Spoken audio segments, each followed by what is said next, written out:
제네시스가 올해 안으로 꺼낼 비장의 무기들이 화제입니다. 가장 우아한 디자인은 물론 합법적 딴지까지 가능한 첨단 자율주행, 그리고 한국 기술력의 간판이 될 사양들까지 주목받는데 과연 어떤 녀석일지 빠르게 알아보겠습니다. 최근 현대차 그룹은 정기주주총회에서 기술기업으로의 전환 가속을 발표하며 미국 메타플랜트 아메리카 하이브리드 차량 생산, 그리고 2030년까지 840만 대 이상의 글로벌 생산 능력 등을 갖추겠다 발표했는데요. 그러면서 올해부터 레벨2 플러스 자율주행 기술을 신형 제네시스에 적용시켜 소프트웨어 중심차와 피지컬 AI를 축으로 한 기술기업의 입지를 단단히 한다고 하죠. 이 기술 변혁의 중심엔 신형 제네시스 G90이 서 있을 예정인데, 제네시스의 신형 G90은 과연 어떤 모습으로 우리에게 찾아올까요? 첫 번째 특징, 디자인입니다. 우선 이번에 공개된 신형 모델은 페이스리프트 모델이기에 5.2에서 5.4m급의 크기는 유지될 예정입니다. 다만 전후면에서 지금보다 더욱 세련된 디자인을 선보일 것으로 보이는데요. 사실 제네시스는 신형 G90 디자인에 대해 여러 차례 힌트를 주었습니다. G90을 기반으로 한 콘셉트 차량인 X그랑 쿠페와 윙백 콘셉트를 선보이면서 이 차는 G90을 기반으로 어렵지 않게 만들 수 있었다는 것을 강조해왔죠. 이를 토대로 우리는 윙백 콘셉트의 얼굴을 그대로 빼다 박은 스포티한 디자인을 예상해볼 수 있지만, 테스트카의 실물을 보신 분들께서는 GV90이 보여줄 그릴리스 윙페이스 디자인이 얼핏 보인다고도 말하는데요. 우선 윙백의 얼굴을 가져온다는 경우입니다. 이 경우 금형 설계에 있어 그릴리스 디자인보다 비교적 어렵지 않게 만들 수 있고, X그랑 쿠페와 윙백 컨셉트가 양산될 경우 부품 호환성이 올라가 사업적으로 판단했을 때 이점이 되는데요. 그렇기에 이번 페이스리프트에선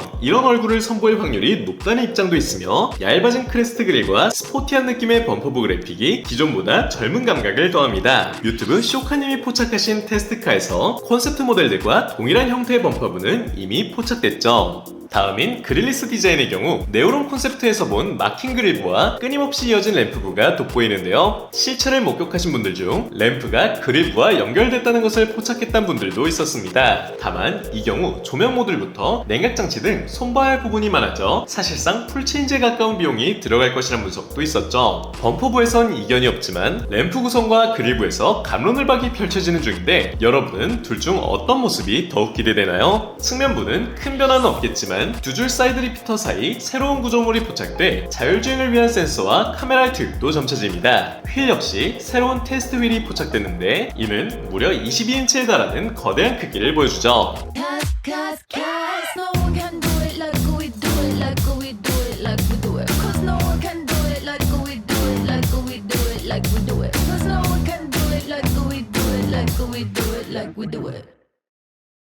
후면부에선 기존보다는 확실히 두터워 보이는 클리어 타입 하단 램프가 포착되는데요. 이렇게 된다면 콘셉트 차량들에서 보았던 완전 두 줄 형태의 램프가 투입될 가능성이 높습니다. 머지않아 공개될 GV90과도 결이 맞으며 방향 지시 등이 어디에 투입될지도 관전 포인트네요. 이런 신형 디자인 모두 어떻게 생각하나요? 두 번째, 실내입니다. 가장 독특한 부분은 바로 클러스터인데요. 제네시스 그란 이퀘이터 콘셉트에서 본 듯한 아날로그 3구형 클러스터가 포착돼 놀라움을 줬습니다. 우드 패널로 보이는 넓은 면적에 금속 클러스터 3개가 막혀 굉장히 클래식한 맛이 강한데, 벤틀리가 보여준 회전형 센터 디스플레이처럼 디지털 클러스터와 아날로그 클러스터를 동시에 즐길 수 있는 기믹도 기대해볼 만하죠. 클러스터 위를 뒤덮는 조형이 새로 생겨 X 그랑 쿠페에서 본 느낌과 비슷해 보이며, 기존 2스포크가 아닌 새로운 3스포크 스티어링 휠로의 변환도 예상되네요. 이외에 센터 디스플레이가 보이지 않다가 나타난다는 루머도 있는데, 네오론에서 본 히든 디스플레이가 적용될지는 두고 봐야겠습니다. 플레우스 커넥트 기반 고급형 인포테인먼트 시스템 커넥트 W가 탑재될 것으로 알려졌으며, 고급 소재와 정숙성 중심의 설계가 이어질 전망이네요. 세 번째, 제원입니다. 파워트레인은 기존 3.5L V6 트윈 터보와 48V 전동식 슈퍼차저 구성을 유지하면서 추후 후륜 기반의 하이브리드 탑재 가능성도 점쳐지고 있는데요.